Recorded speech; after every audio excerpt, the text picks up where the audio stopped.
Esselamu Aleyküm aziz vatandaşlar. Sizler kögününladek biz bugün bir yerde Birleşken Devletler Teşkilatı'nın Cenevdeki merkezinin aldıda sizlerge söz kıvatımız. Dünya Uygur Kurultayı ve Şveysariya Uygur Cemiyeti'nin birlikte organizasyon kılışı bilen Uygur etnik kırgınçılığı toxtulsun, Uygur mecburi emgigi toxtulsun tema astidagi resim ko'rgazmamizni bugün resmi başladık. Birleşken Devletler Teşkilatı'nın 45. kıtımlık kişilik hukuk yığını 9. ayının 14. günü başlangan.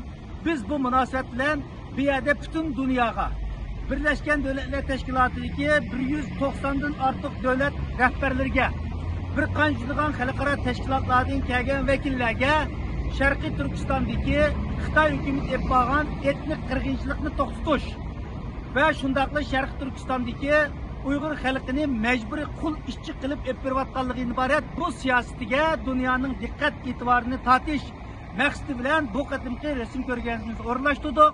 Shuning bu qatimki resim ko'rganimizdan temisi Stop Uyghur Genocide ve Made in China Uyghur Forced Labor, yani Xitoyda ishlangan mal deganlik Uyg'urlarning mecburi emgakning mas'uli ve Uyghur kırgınçılık toxtulsun deydigan bu ikki temada elib berilyotidi.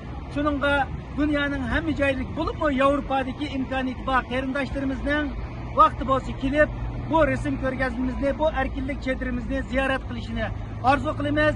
Bizlarni moddiy va ma'naviy jihatdan va shundoq eng muhimi fikriy jihatdan qo'llashinglarni, desteklashinglarni orzu qilamiz.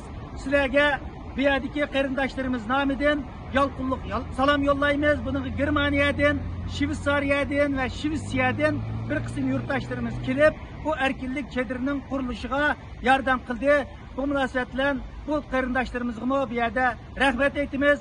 Bu yerden bütün bu qarindoshlar nomidan dünyanın hem yerdeki vatandaşlarımızga salam yollayımız. Rahmet.